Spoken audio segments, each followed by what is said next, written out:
শ্রী অরবিন্দ সাধক সংঘ শ্রীপুরের উদ্যোগে শ্রী অরবিন্দের দি আওয়ার অফ গড এই প্রবন্ধ সংকলনটি থেকে পাঠ এবং আলোচনার এই অনুষ্ঠানে যারা সমবেত হয়েছেন তাদের সকলকে আন্তরিক স্বাগত এবং শুভেচ্ছা জানাচ্ছি।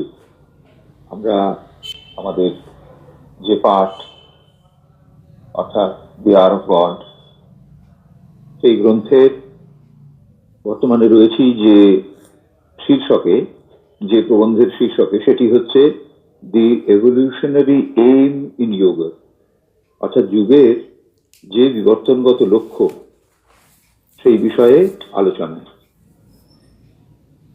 আজকে প্রত্যেক দিনের মতোই আজকের আলোচনার শুরুতেও উদ্বোধনী সঙ্গীত পরিবেশিত হবে। অনন্যা দা উদ্বোধনী সঙ্গীত পরিবেশন করবে। আমি অনন্যা দাকে উদ্বোধনী সঙ্গীত পরিবেশনের জন্য অনুরোধ করছি। নমস্কার। পথে চলে যেতে যেতে কোথায় কোনখানে তোমার পরশ আসে, কখন কি জানি কখন পথে চলে যেতে যেতে, পথে চলে যেতে যেতে কি আছে না কুসুমের গন্ধে, কি গোপন আপন আনন্দে, কি আছে না কুসুমের গন্ধে, কি গোপন আপন আনন্দে, কোন পথিকে কোন গানে তোমার পরশ আসে, কখন কে জানি কখন পথে চলে যেতে যেতে, পথে চলে যেতে যেতে সহসা তারুণ দুঃখ তাপে সকল ভুবন যাবে কাঁপে, ভুবন যাবে কাঁপে, সকল পথের পথে চিহ্ন, সকল বাঁধন যাবে ছিন্ন, মৃত্যু আঘাত লাগে প্রাণে, তোমার পরশ আসে,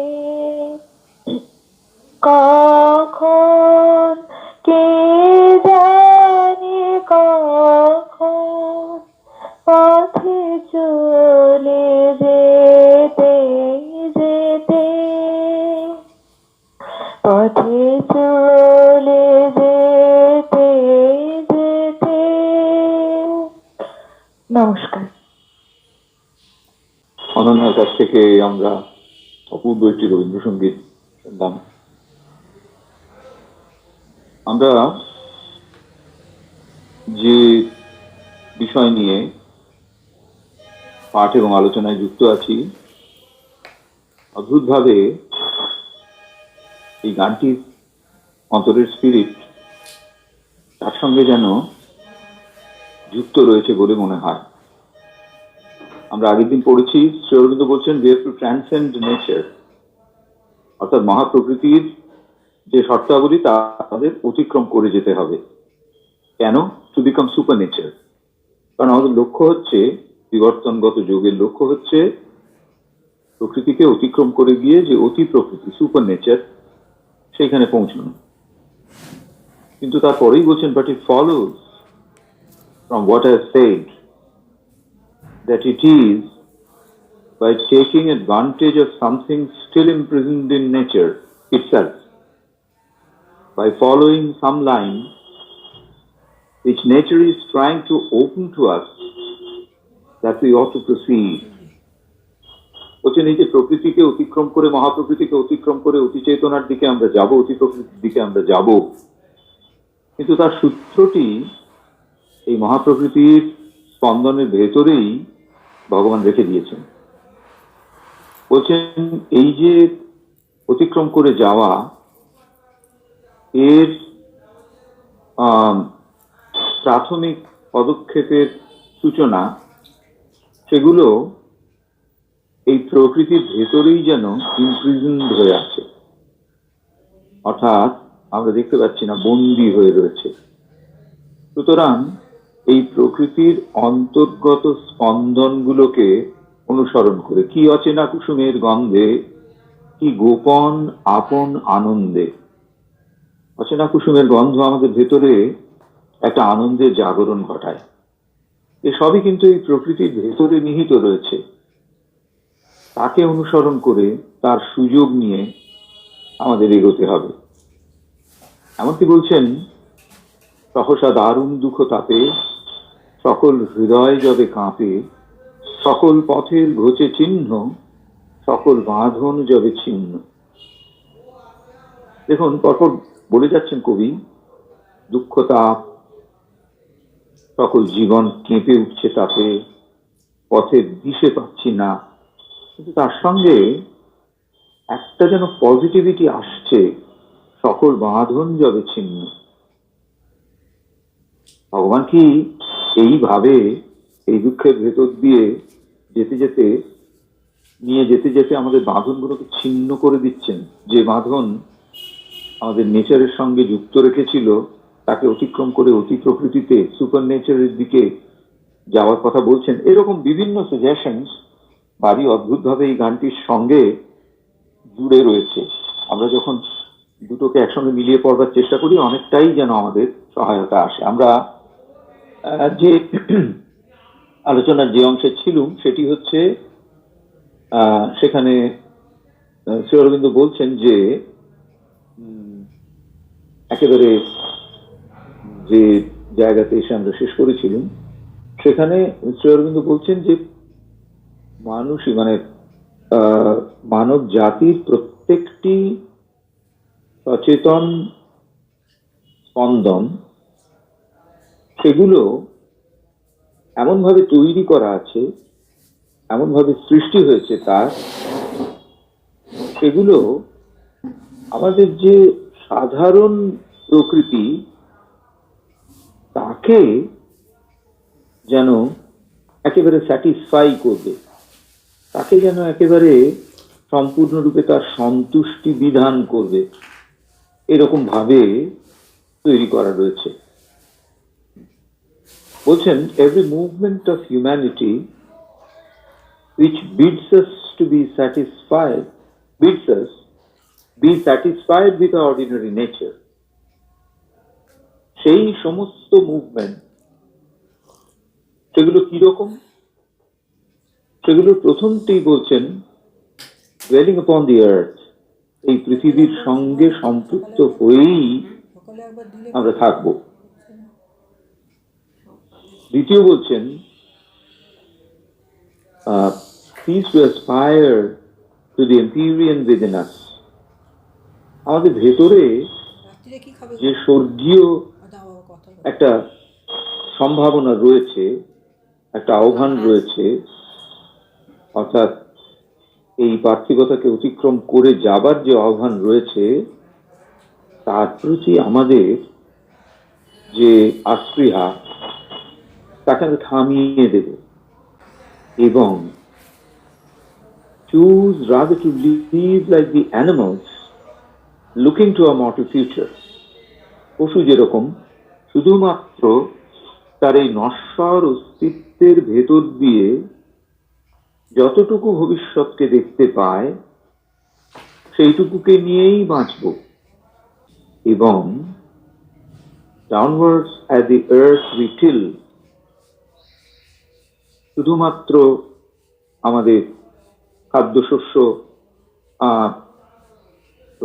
এর সন্ধানের জন্যে ওই আমরা মাটি খুঁড়ে যাব, শুধুমাত্র আমাদের একেবারে পার্থিব অস্তিত্বকে নিশ্চিত করবার জন্যে যতটুকু করার, তার বাইরে আমরা কিচ্ছু করব না। Not upwards to look, and the ungrasped perfection has been and will always be doomed to weariness, petrification, and cessation, or to a quick and violent supernaturalistic reaction, because this also is for the mass of men a transient impulse of exaggeration, and because it contradicts God's intention in us, who has entered in and dwells secret in our nature, compelling us towards Him by an obscure, instinctive, and overmastering attraction. এটি একটি দীর্ঘ বাক্য। এখানে বলছেন যে আমাদের ভেতরে প্রতি মুহূর্তে শুধুমাত্র এই সাধারণ পার্থিব অস্তিত্বের জন্য প্রয়োজনীয় বিষয়ের সঙ্গে যুক্ত থাকার যে মুভমেন্টগুলো, যে কাজগুলো, সেইটুকুই শুধু আমাদের ভেতরে থাকবে। আমাদের মধ্যে এই পার্থিবতাকে, এই জড়ত্বকে অতিক্রম করে একটা স্বর্গীয় উত্তরণের যে প্রেরণা রয়েছে, সেই প্রেরণাকে সমস্ত রকম ভাবে আমাদের আস্পৃহা থেকে বাদ দিয়ে দেব। একটি পশুর জীবন যেরকম, যে এই মরস্থিত্বটুকুই এবং তার ভেতর দিয়ে যতটুকু ভবিষ্যৎ, পরের দিনের বাঁচা, পরের কিছু সময়ের বাঁচা, এইরকম একটা ভবিষ্যৎ নিয়েই আমরা বেঁচে থাকবো। তারপরে বলছেন যেমন আমাদের একমাত্র লক্ষ্য এবং উদ্দেশ্য হবে বেঁচে থাকার জন্য প্রয়োজনীয় যা কাজকর্ম সেইটুকুই শুধু করা, নট আপওয়ার্ডস টু গড, অর্থাৎ ঊর্ধ্বের দিকে তাকিয়ে ভগবানের কথা, এবং যে সমস্ত সংশুদ্ধি আমরা এখনো অর্জন করতে পারিনি, অর্জন করিনি, পারফেকশন যেগুলো অর্জন করিনি, সেগুলোর দিকেও আমরা একেবারে তাকাবো না,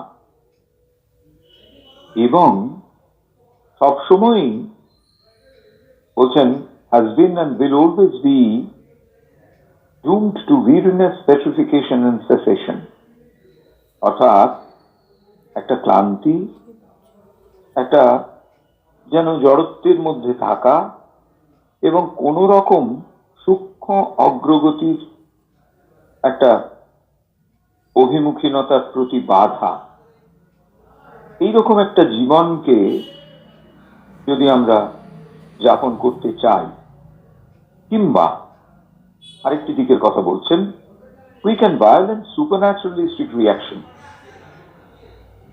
অর্থাৎ অতি প্রাকৃতিক সমস্ত রিয়াকশন, সেগুলো একেবারে হঠাৎ যেন ভায়োলেন্ট ওয়েতে আমাদের কাছ থেকে চলে আসে।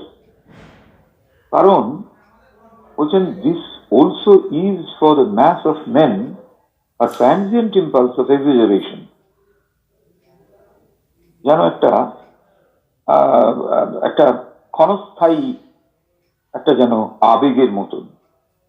কেন? Because it contradicts God's intention in আস।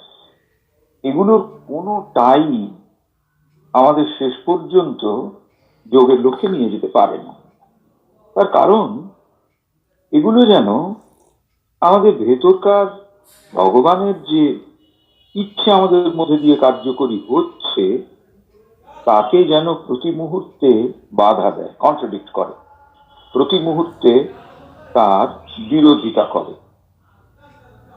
ভগবান হু হ্যাজ এন্টার্ড ইন, আমাদের ভিতরে প্রবেশ করেছে, well secret in our nature, আমাদের প্রকৃতির মধ্যে একেবারে গুপ্তভাবে তিনি অবস্থান করছেন এবং আমাদের বাধ্য করছেন তার দিকে অভিমুখী করে তুলতে।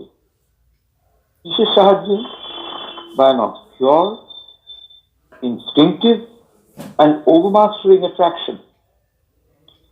একটা অবসকিওর, আমরা বুঝতে পারছি না, দুর্বোধ্য, অথচ একটা আকর্ষণ রয়েছে। এই আকর্ষণ কিরকম? ইনস্টিংক্টিভ, প্রবৃত্তিগত একটা আকর্ষণ রয়েছে এবং ওভারমাস্টারিং, সমস্ত কাজকর্মকে যেন ঢেকে ফেলছে, ছাপিয়ে যাচ্ছে সেই অ্যাট্রাকশন। ওই যে সে যখন অরোভিল চার্টার সই করার জন্যে উদার পিন্টোর সঙ্গে রাশিয়ান রিপ্রেজেন্টেটিভ, তখনকার দিনে যে রাশিয়ান রিপ্রেজেন্টেটিভ, তার কথা হচ্ছিল, তখন অনেকটা এইরকম একটা ব্যাপার হয়েছিল যে কোনোভাবেই তো স্পিরিচুয়ালিটির প্রত্যক্ষ কোনো কিছুকে তিনি অ্যাকসেপ্ট করবেন না।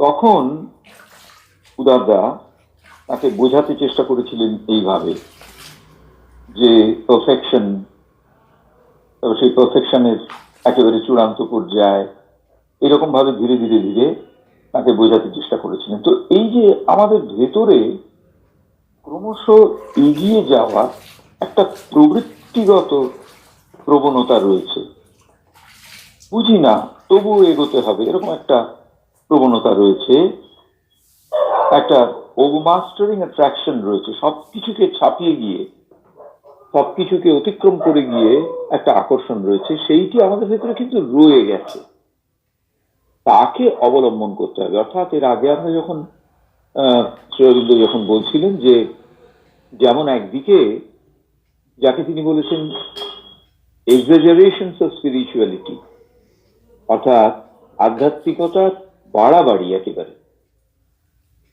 সেটাও যেমন আমাদের অগ্রগামিতার সহায়ক নয়, তেমনি এক্সাজারেশন অফ মেটেরিয়ালিজম, অর্থাৎ only materialism and nothing is there, সেটাও কিন্তু আমাদের পথ নয়।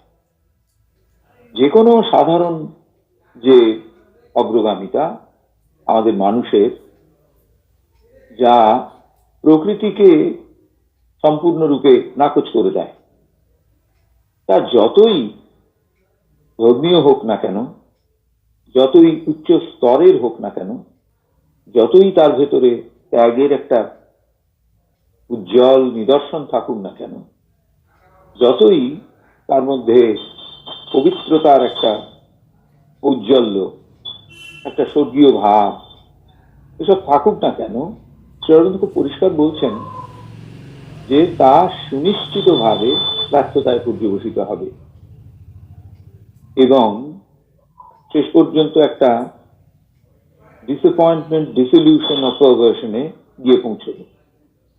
অর্থাৎ আশাভঙ্গ, একরকম ভাবে আমার ভেতরে ভাবা ছিল সেই চেহারাটা ভেঙে যাওয়া, অথবা একটা বিকৃতি, তাতে গিয়ে পৌঁছবে।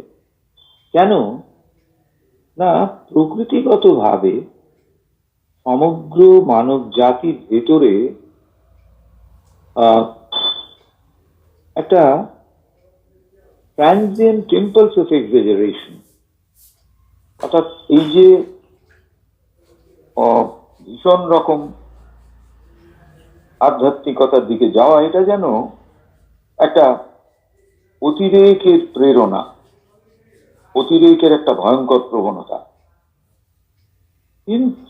কেন কেন ইম্পালস অফ এক্সাজারেশন বলা হচ্ছে? সেটা বলছেন কারণ ভগবানের যে শর্ত আমাদের জন্য স্থির করা আছে, যে শর্ত তিনি স্থির করে দিয়েছেন একেবারে প্রকৃতির মধ্যে, সেই প্রকৃতির মধ্যে দিয়ে স্থিরীকৃত ভগবানের শর্তের মধ্যেই রয়েছে একটা একেবারে অপরিহার্য কিছু বিষয়, তার নিজের আত্মপূর্ণতা এই পৃথিবীতে, তার জন্য শুধু তার নিজেরই নয়, আমাদের। এবং আমরা হচ্ছে কি না, তার সেই আত্মপূর্ণতাতে পৌঁছানোর একেবারে পরম উপায়, ইনস্ট্রুমেন্ট, যন্ত্র, সহায়ক এই পৃথিবীতে, যাতে তার দিব্য আত্মপূর্ণতায় আমাদের নিয়ে যায়। তো এখানে যেমন আধ্যাত্মিকতার অতিরেক বর্জনীয়, একই সঙ্গে শুধুমাত্র পার্থিবতা, সেটিকেও শ্রী অরবিন্দ বলছেন তারও নেগেটিভ দিকগুলো দেখাচ্ছেন। তারপর বলছেন materialistic movements are more unnatural and abnormal than ascetic and negative religious philosophies. একটি বিরাট কথা। এই যে আমাদের ভেতরকার যে মেটেরিয়ালিস্টিক মুভমেন্ট, অর্থাৎ এই পার্থিবতার প্রতি অতিরিক্ত ঝুঁকে থাকা যে স্পন্দন, ভীষণভাবে জড়ত্বের প্রতি একটা প্রবণতা, এটা more unnatural and abnormal than ascetic and negative religions and philosophy.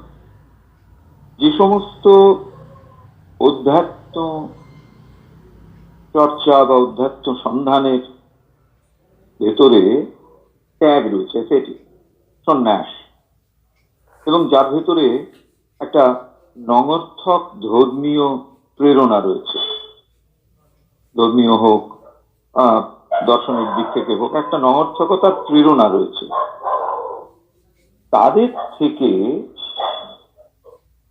Materialistic movements R more unnatural. শুধুমাত্র মেটেরিয়ালিস্টিক মুভমেন্ট তাদের থেকে অনেক বেশি আনন্যাচারাল, খুব স্বাভাবিক নয়। অগ্রগামিতার ক্ষেত্রে তাদের প্রতিবন্ধকতা অনেক বেশি। কেন? lead us upward at least. অর্থাৎ ওই যে নেগেটিভ রিলিজন, অ্যাসেটিসিটি, এরা অন্তত আমাদের কিছুটা উপরের দিকে নিয়ে যাওয়ার চেষ্টা করে।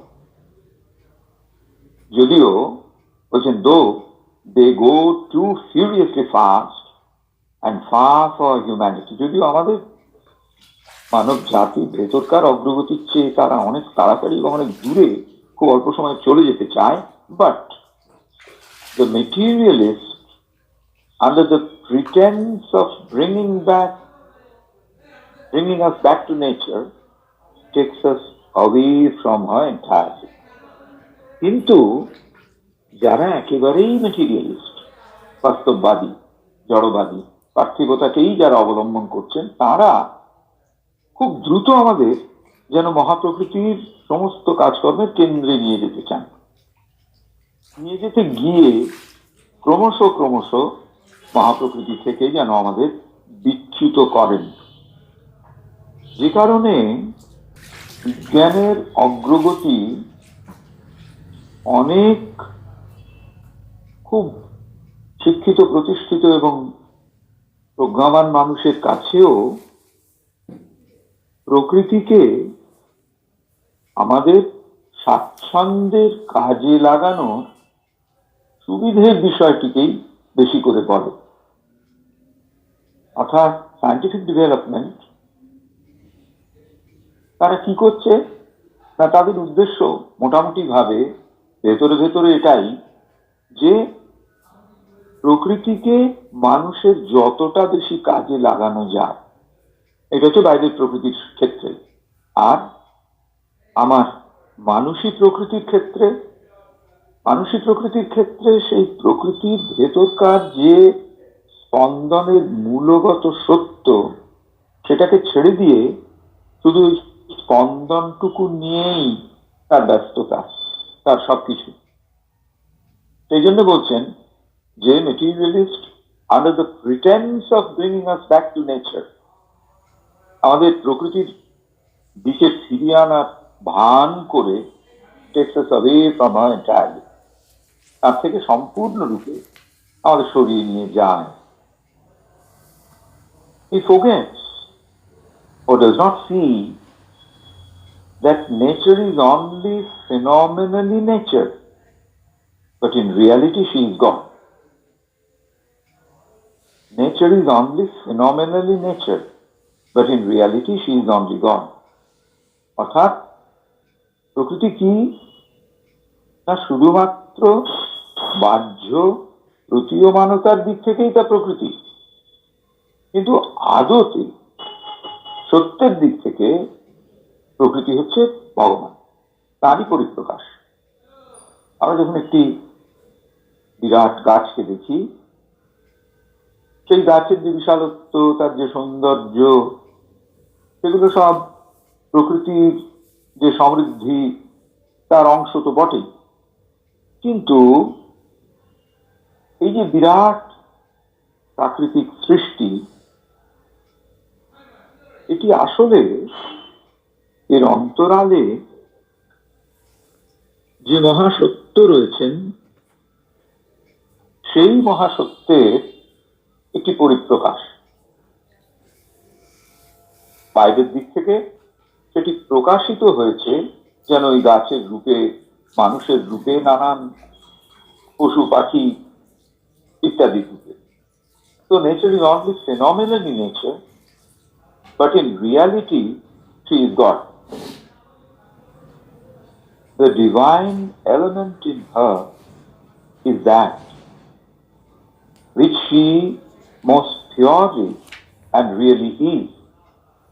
The rest is only term and condition, process and stage in her whole progressively developed revelation of the secret divinity.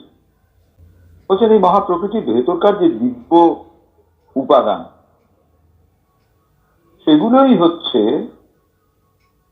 শুদ্ধভাবে এবং প্রকৃতভাবে যা তার মধ্যে রয়েছে। বাকি যা রয়েছে সে সব হচ্ছে কি না কিছু শর্ত, কিছু পদ্ধতিগত প্রকরণ এবং কতকগুলো ধাপ, যে ধাপের ভেতর দিয়ে সে ধীরে ধীরে ধীরে ধীরে একটা আমাদের ভেতরকার যে অন্তর্শীল যে দিব্যত্ব, তাকে সে ধীরে ধীরে ধীরে ধীরে রিভিল করবে, ক্রমশ তার উন্মোচন ঘটবে। তার জন্যে বাকি সবগুলো করা আছে।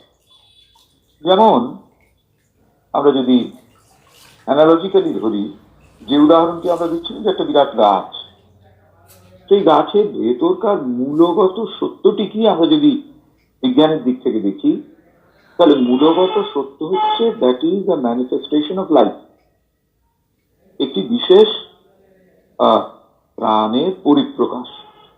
এবং সেই প্রাণের পরিপ্রকাশের একটা কতগুলো শর্ত আছে। কিরকম শর্ত না, সেই প্রাণ এই পৃথিবীতে প্রতিষ্ঠিত হবেন, তার জন্যে কি কি তার প্রয়োজন? একটা অবয়ব লাগবে।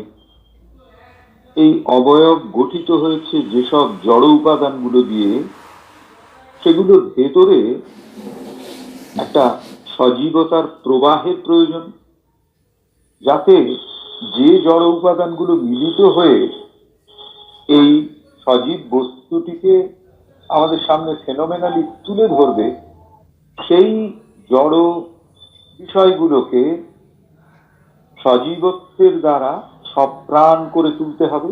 তার জন্য একটা সিস্টেমের দরকার। এই যে জড় বস্তুটি, সেটি একটা দীর্ঘ সময় ধরে জড় হিসেবে এই পৃথিবীতে থাকবে, সুতরাং তার ভেতরের একটা মেকানিক্যাল, একটা যান্ত্রিক একটা ব্যবস্থা দরকার। সুতরাং এই যে ব্যাপারগুলো, অর্থাৎ ডিভাইন এলিমেন্ট ইন হার, আমি যদি ধরি ডিভাইন এলিমেন্টের বদলে আমরা এখানে আমাদের আলোচনার সূত্রে যদি ধরি প্রাণ, এই প্রাণের প্রতিষ্ঠা ওই গাছ নামক বিবর্তনের নির্দিষ্ট স্তরে পৌঁছানো একটি অস্তিত্বের ভেতর দিয়ে প্রকাশ করতে গেলে যে টার্মসের দরকার হয় সেগুলো মিলিয়ে এইরকম একটি ফেনোমেনাল এক্সিস্টেন্স বাইরের দিক থেকে একটা অস্তিত্ব আমাদের সামনে এসেছে। তো এইটি হচ্ছে কিন্তু যখন আমরা এই ডিভিনিটির কথা ভাবি, তাহলে বাইরের বহিঃপ্রকৃতির অবয়বগত বৈশিষ্ট্যের চেয়েও বেশি গুরুত্বপূর্ণ হচ্ছে তার অন্তর্গত সত্য, যেটি ওই অবয়বগত বৈশিষ্ট্যগুলোর ভেতর দিয়ে প্রকাশিত হচ্ছে। He forgets too that nature is evolving, not evolved. And what we are now can never be the term of what we shall be hereafter. মানুষ ভুলে যায় যে এই মহাপ্রকৃতি এটি কিন্তু একটা চূড়ান্ত স্তরে পৌঁছে যায়নি, এটা বিবর্তনের একটা ধাপে আছে। এবং এই বিবর্তনের শর্তই হচ্ছে কি, এখন যা আছে পরে একটা থাকবে না। What we are now can never be the term of what we shall be hereafter. সুতরাং এই যে একটা স্তর এবং এটিকে অতিক্রম করে গিয়ে আরেকটি স্তরে অন্যরকম একটা পার্থিবতার ভেতর দিয়ে তার প্রকাশ, এই বিষয়গুলো আমরা যেন ধর্তব্যের মধ্যে আনি না যখন এবং যদি আমরা একেবারেই মেটেরিয়ালিস্টিক্যালি সমগ্র জগৎকে দেখি। বরঞ্চ সেক্ষেত্রে ভ্রান্ত অধ্যাত্ম পথের পরিক্রমা, নিছক এই পার্থিব বা জড়ত্বের পথের পরিক্রমা অপেক্ষা চেতনার উদ্ধায়নের সহায়ক। শ্রী অরবিন্দ এই কথা বলছেন। The supernatural must be the very logic of things, the end and goal of a movement. অতএব তাহলে কি না, শেষ পর্যন্ত সুপারন্যাচারাল অর্থাৎ অতীত প্রকৃতি, অর্থাৎ যে প্রকৃতির ভেতরে আমরা আছি তাকে অতিক্রম করে যাওয়া, সেইটাই হচ্ছে আমাদের বা মহাপ্রকৃতির নিজেরও এই মুভমেন্টের একটা যুক্তি এবং একটা লক্ষ্য। যে মানুষটি অ্যাথলেটিক্সের কোন একটা বিশেষ অংশের সঙ্গে যুক্ত, ধরা যাক সে দৌড়ের সঙ্গে যুক্ত, তাহলে তার ক্ষেত্রে গোল হচ্ছে কি না, ওই যতদূর পর্যন্ত যে সময়টা সে করলো তাকে অতিক্রম করে তার থেকে ভালো সময়, অর্থাৎ তার থেকে কম সময়ে তার থেকে বেশি দূরত্ব অতিক্রম করবার যে অভ্যাস, সেইটির সঙ্গে যুক্ত থাকা। কারণ তার কাছে এই পর্যন্ত পৌঁছানো, রেকর্ড করা পর্যন্ত পৌঁছানো, সেটা কিন্তু শেষ হতে পারে না। ঠিক সেই রকম আমাদের প্রকৃতির মধ্যেও এই যে অগ্রগামিতা রয়েছে টুয়ার্ডস বিকামিং সুপারন্যাচারাল, সেইটি হচ্ছে একেবারে তার ভেতরকার যুক্তি এবং তার অগ্রগামিতার লক্ষ্য। Therefore, not to be ensnared, enmeshed and bound by nature, and not on the other hand be furious with her and destroy her, is the first thing we must learn if we are to be complete yogis and proceed surely towards our divine perfection.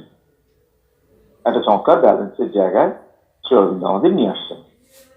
বলছেন not to B এনস্নেয়ার্ড, প্রকৃতির ফাঁদে না পড়ে যাওয়া, এনমেশ, প্রকৃতির জালের দ্বারা সম্পূর্ণরূপে একেবারে তার ভেতরেই আবদ্ধ হয়ে থাকা, অ্যান্ড বাউন্ড, তার সীমার থেকে বাইরে না বেরো, তার ফাঁদে না পড়ে যাওয়া, তার জালে না জড়িয়ে পড়া, এবং যেন তার দ্বারা আবদ্ধ না হয়ে পড়ি আমরা। এইটি হচ্ছে একদিককার যুক্তি। আরেক দিককার যুক্তি হচ্ছে, যেহেতু there is the possibility of the nature to get us ensnared, enmeshed and bound, so we should try destroy her. আমাদের প্রকৃতিকে আমরা ধ্বংস করতে শুরু করে দিলাম, অসম্ভব রকম নিগ্রহের ভেতর দিয়ে দিয়ে এগোচ্ছি। সুতরাং এটাও চলবে না। That is the first thing we must learn if we are to be complete yogis and proceed surely towards our divine perfection. এটি হচ্ছে এই দুটি বিষয়ের উপরে নজর রাখা। এটি হচ্ছে একেবারে প্রাথমিক পূর্ব শর্ত যোগ সাধনার জন্য। এবং যদি আমরা দিব্য পূর্ণতার দিকে এগোতে চাই, তাহলে এটি হচ্ছে সবচেয়ে গুরুত্বপূর্ণ শর্ত। যোগীজ, তারপর বলছেন, all beings, even the sages, follow after their nature, and what shall coercion and torture of it avail them? সমস্ত অস্তিত্ব, এমনকি যারা সাধু, তারাও পর্যন্ত তাদের প্রকৃতি অনুসরণ করে সাধনায় অগ্রগামী হয়েছেন। এত রকম যে সাধন পথ, তার কারণ হচ্ছে বিভিন্ন রকমের প্রবণতা। সেই প্রবণতা প্রাকৃতিক প্রবণতা। প্রকৃতির প্রত্যেক মানুষের ভেতরে এক এক রকম ভাবে চেতনাগত অগ্রগামিতার পথের সহায়ক কিছু শর্ত রেখে দিয়েছে। সুতরাং সেই সহায়ক শর্তগুলোকে ধরে ধরেই এগোনোর একটা পদ্ধতি, এমনকি সাধু সন্তদের ক্ষেত্রেও। এবং তাকে যদি জোর করে অন্য একটা কোনো কিছুতে বাধ্য করাতে হয়, তাহলে সত্যি সত্যি কিছু পাওয়া যায় না। এইখানে শ্রী অরবিন্দ গীতার একটি শ্লোকের কথা উল্লেখ করছেন। গীতার একটি শ্লোকের কথা বলছেন। এখানে বলছেন, সেই শ্লোকটি হচ্ছে 3য় অধ্যায়ের 33 নম্বর শ্লোক। তাদৃশং চেষ্টতে স্বস্যাঃ প্রকৃতির জ্ঞানবানপি প্রাকৃতিং ইয়ান্তি ভূতানি নিগ্রহঃ কিং করিষ্যতি। বলছেন, জ্ঞানবান অপি স্বস্যাঃ প্রাকৃতে তাদৃশং চেষ্টতে। জ্ঞানবান অপি, এমনকি জ্ঞানীরাও, স্বস্যাঃ প্রকৃতে, নিজের নিজের প্রকৃতি অনুসারী, তাদৃশং চেষ্টাতে, চেষ্টা করেন। অর্থাৎ প্রকৃতি অনুসারে কাজে প্রবৃত্ত হতে, চলতে, সাধনার ক্ষেত্রে সহায়ক হয়। তারপরে বলছেন, ভূতানি প্রাকৃতিং ইয়ান্তি। ভূতানি প্রাকৃতিং ইয়ান্তি, অর্থাৎ যারা যে সমস্ত ভূতগণ, সৃষ্ট বিষয়, তারাও তাদের নেচারের ভেতর দিয়েই অগ্রবর্তী হয়। আমরা যদি প্রাণীদের কথা বলি, তাদের ক্ষেত্রেও প্রাণীরাও তাদের নিজস্ব প্রকৃতির অনুবর্তন করে, তার ভেতর দিয়েই এগিয়ে চলে। তারপরে প্রশ্ন, নিগ্রহ কিং করিষ্যতি, নিগ্রহ কি করবে? অর্থাৎ নিগ্রহ করে কোনো লাভ নেই। সেজন্য বললেন, নিগ্রহ king করিষ্যতি, and it is all so useless, একেবারেই অর্থহীন। Do you feel yourself by her and pant for release? শ্রবণ জিজ্ঞেস করছেন, প্রকৃতির দ্বারা তুমি কি সবসময় নিজেকে আবদ্ধ মনে করছো এবং একটা হাঁপিয়ে উঠছো সেখান থেকে উন্মুক্তির জন্য, pant for release? তারপর বলছেন, in her alone is the key which shall unlock your fetters. In her hand alone,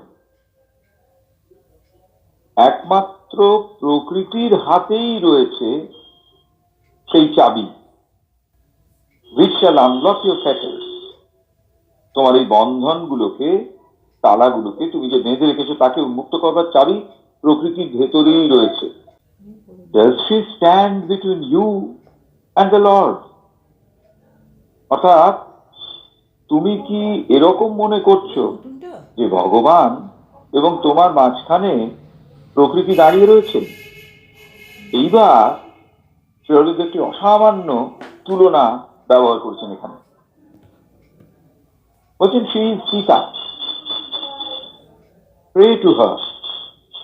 She will stand aside and show him, H capital, to you. তিনি সীতা, রাম এবং তোমার মাঝখানে তিনি দাঁড়িয়ে আছেন, প্রকৃতি। She will stand aside and show him মানে show Rama to you. কখন? Pray to her. When you pray to her, তুমি যখন সীতার কাছে প্রার্থনা করছো, তখন তিনি সরে গিয়ে তোমাকে, রামকে একেবারে স্পষ্ট দেখতে দেন। But presume not to separate Sita and Rama, to cast her into some distant Lanka under the gird of giant self-tortures, so that you may have Rama to yourself in Ayodhya. কিন্তু যদি প্রকৃতিকে নিগ্রহ করে, যেমন সীতাকে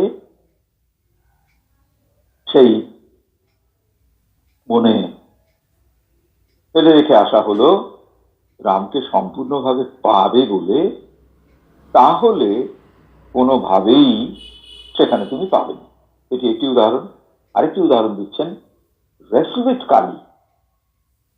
কালীর সঙ্গে তোমার যুদ্ধ করো, তুমি দ্বন্দ্ব যুদ্ধ করো যে তোমার মনে হয়, কারণ তিনি উপযুক্ত প্রতিপক্ষের সঙ্গে দ্বন্দ্ব যুদ্ধ করতে ভালোবাসেন। She loves a good wrestler, but wrestle not with her unlovingly or in mere disgust or hate. তার প্রতি কোন রকম ঘৃণা বা অপ্রেম নিয়ে তুমি তার সঙ্গে যুদ্ধ করো না। কেন? For her displeasure is terrible. প্রকৃতির সঙ্গে যদি সেই রকম একটা বিরোধিতার সম্পর্ক তোমার থাকে, তাহলে সেই প্রকৃতির যে ডিসপ্লেজার, অসন্তুষ্টি, তা হচ্ছে ভয়ঙ্কর। এবং বলছেন, though she loves the অসুর, she destroys them. Though she loves the অসুrs, she destroys them. অর্থাৎ যদি তার অসন্তুষ্টিতে তুমি চলে যাও, তাহলে কিন্তু যে অসুরদের তিনি ভালোবাসতেন তাদেরও তিনি ডিস্ট্রয় করেছেন। তাহলে কি করবে? rather go through her and under her protection, go with a right understanding with her, and with a true and unfaltering will, she will lead you on with whatever circlings, yet surely in the wisest way to the old blissful personality and the ineffable presence. বলছেন কি করতে হবে? না, তার ভেতর দিয়ে চলো, প্রকৃতির ভেতর দিয়ে তুমি চলো, প্রকৃতির যে প্রোটেকশন সেইটি তুমি গ্রহণ করো, কিন্তু রাইট আন্ডারস্ট্যান্ডিং অফ হার, উপযুক্ত ভাবে তার সঙ্গে একটা সম্পর্ক, যোগাযোগ, বোঝাপড়া তৈরি করো, এবং তার ভেতরে যেন একটা সত্যি এবং একেবারে দৃঢ়, কোনোভাবেই তা ফেল করবে না, এরকম ইচ্ছা শক্তি থাকে। তাহলে she will lead you on with whatever circlings, যত রকম অসুবিধাই থাক না কেন, প্রকৃতি তোমাকে নিয়ে যাবেন এবং নিশ্চিতভাবে সব থেকে নির্দিষ্ট বিবেচিত পথে, কোথায়? to the old blissful personality, সেই চিরানন্দময় ব্যক্তিত্ব এবং অনির্বচনীয় অস্তিত্বের কাছে। Nature is the power of God himself. প্রকৃতি হচ্ছেন ভগবানের শক্তি।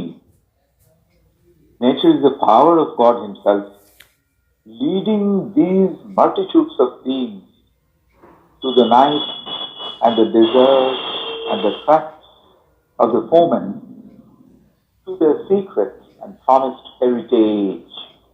এই জায়গাটি বড় চমৎকার। বলছেন আমাদের একটা সুনির্দিষ্টভাবে প্রমিস, অর্থাৎ কেউ একজন একেবারে প্রতিজ্ঞা করেছেন আমাদের সেইখানে পৌঁছবে, নিয়ে যাবেনি, এরকম একটা হেরিটেজ, এরকম একটা পূর্ব নির্ধারিত অভিষ্ট অগ্রগামিতা নিয়ে আমরা পৃথিবীতে এসেছি। এরকম একটা আমাদের ভেতরে এরকম একটা রয়েছে, আমরা সেটি নিয়েই এই পৃথিবীতে এসেছি। তো যতই রাত্রি আসুক, যতই আমাদের ডেজার্ট অর্থাৎ মরুভূমির ভেতর দিয়ে যেতে হোক এবং শত্রু পরিবেষ্টিত জায়গার মধ্যে দিয়ে যেতে হোক, আমাদের তিনি নিয়ে যাবেনি। সুতরাং একেবারে অন্তিম অনুচ্ছেদ, সুপারনেচার দেন is in every way our aim in yoga. Being still natural to the world, to transcend nature internally, so that both internally and externally we may possess and enjoy her as free and Lord, Swarat and Samrat. Being still the symbol, being to reach through it to that which is symbolized, to realize the symbol, being still a figure of humanity, a man among men, a living body among living bodies, mental being housed in that living matter among other embodied mental beings, being and remaining in our outer parts all that is we are apparently, yet to exceed it and become in the body that what we are really in the secret self, God, Spirit, Supreme and Infinite Being, pure bliss of divine joy, pure force of divine action, pure light of divine knowledge. বলছেন আমাদের লক্ষ্য হচ্ছে super nature, অতি প্রকৃতি, এই প্রকৃতিকে অতিক্রম করে গিয়ে যে উচ্চতর মহত্তর প্রকৃতি সেইটি, এবং সমস্ত দিক থেকেই আমাদের যোগের এটি লক্ষ্য। এবং এখানে আমরা পৌঁছবো being still natural to the world, এই পৃথিবীর ভেতরের একেবারে স্বাভাবিকত্বের মধ্যে থেকে, টু ট্রান্সেন্ড নেচার ইন্টারনালি, ভেতর দিক থেকে আমরা মহাপ্রকৃতিকে অতিক্রম করব, যাতে ভেতরে এবং বাইরে আমরা অধিকার করতে পারি, আমরা পেতে পারি। কাকে পেতে পারি? Enjoy her, possess and enjoy her, প্রকৃতিকে যাতে আমরা সম্পূর্ণরূপে আমাদের অধিকারে রাখতে পারি এবং তাকে আমরা এনজয় করতে, উপভোগ করতে পারি। কিরকম ভাবে? আর ফ্রি অ্যান্ড লর্ড, একেবারে মুক্ত, স্বরাট, আমরাই আমাদের অধীশ্বর এবং সম্রাট, সমস্ত কিছুর অধীশ্বর তিনি।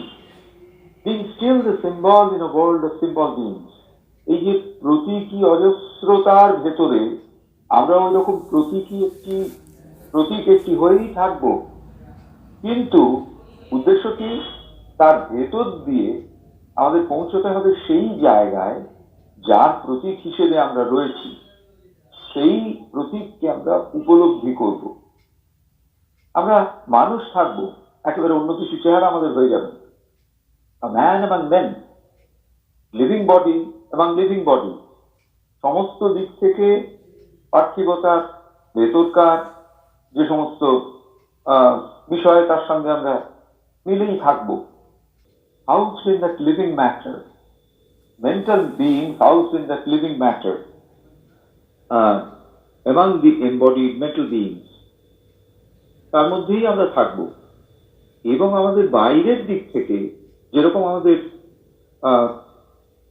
অ্যাপিয়ারেন্স সেরকমই থাকবে, কিন্তু yet to exceed and become in the body of what we are really.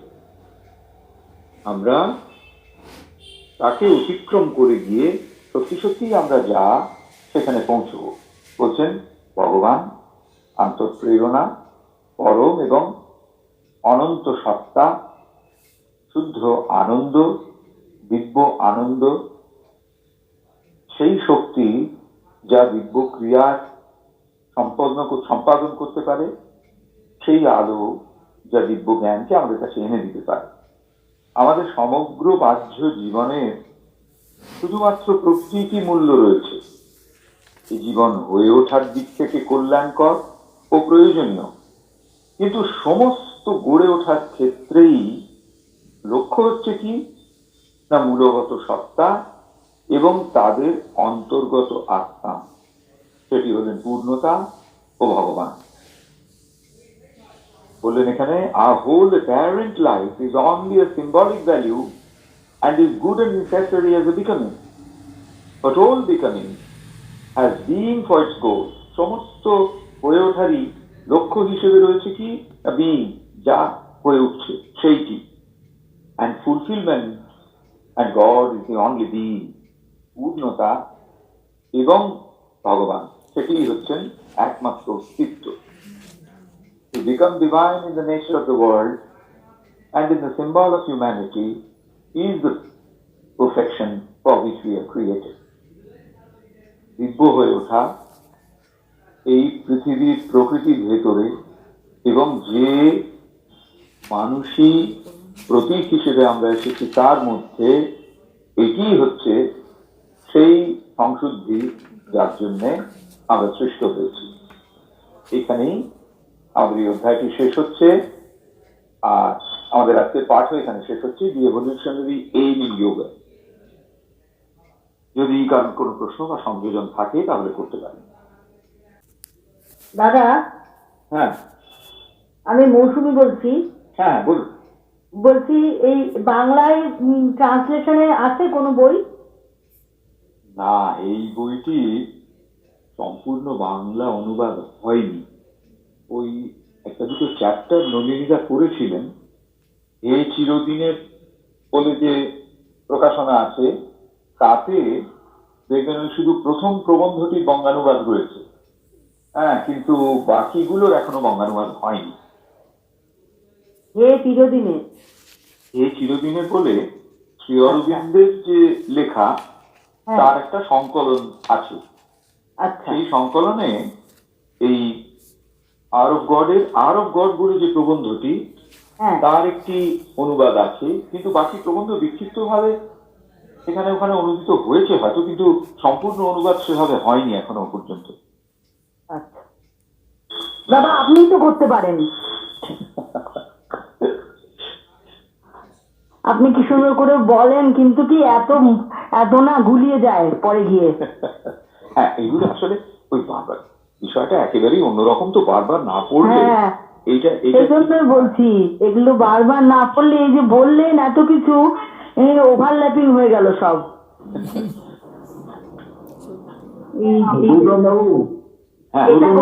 চেষ্টা করছেন বোধ হয়। গৌতম বাবু, হ্যাঁ বলুন বলুন। সৈকত বটকার বলছি। বুঝতে পেরেছি, বলুন সৈকত। ইংলিশ বইটা তো আওয়ার অফ গড নাম? হ্যাঁ হ্যাঁ, ইংলিশ বইটার নাম হচ্ছে দি আওয়ার অফ গড। ঠিক আছে ঠিক আছে, ওইটাই জানতে চাই। রেকর্ডিংটা পাবো তো? দেব মুহূর্ত বলে কতগুলো ছোট ছোট অনুবাদ রয়েছে না? দেব মুহূর্ত, অনুবাদ আছে, তারই একটি ওই এই চিরদিনের বইতে সংকলিত রয়েছে আর কি। শুনতে শুনতে কিছু তো থাকবে মাথায়, বারবার শুনতে হয়। হ্যাঁ শুনতে শুনতে থাকবে। নমস্কার স্যার। হ্যাঁ নমস্কার, আমি শুভজিৎ আর কি, প্রথমবার এসেছি এখানে আর কি। আমি জানতে চাইছি যে স্যার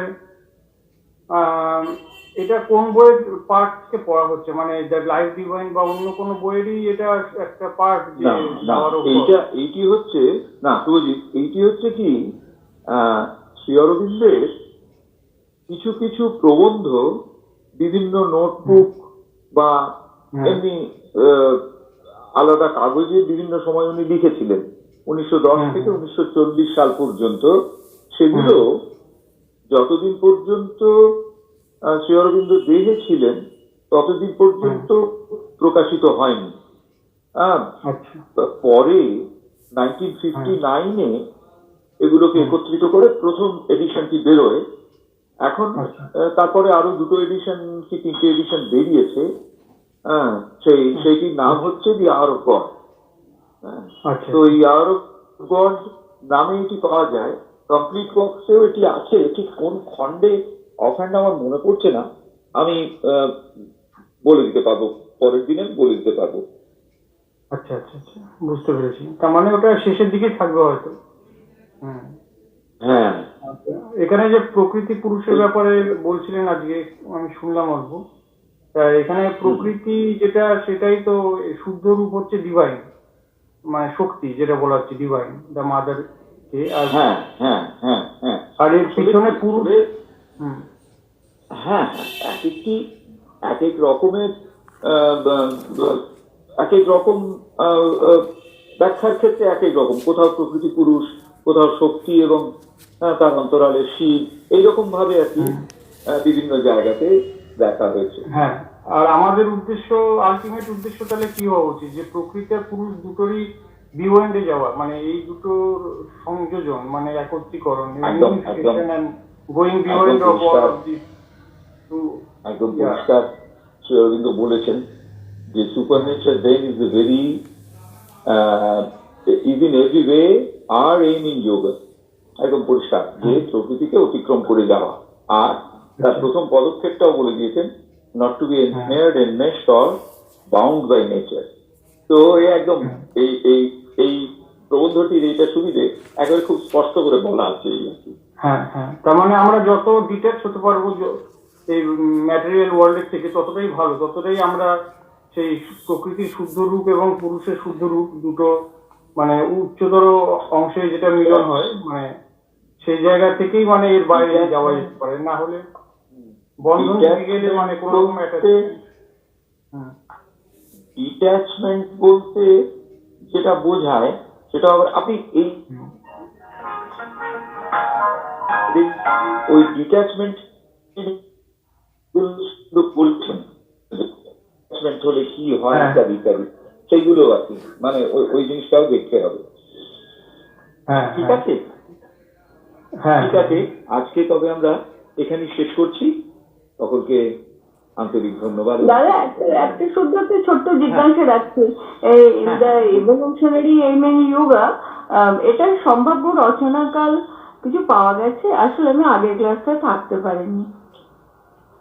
এইটে মানে মোটামুটি অনেক লম্বা সময় তো, 10 থেকে 39-40, তার মধ্যে এটা রচনাকাল পাওয়া গেছে কিছু?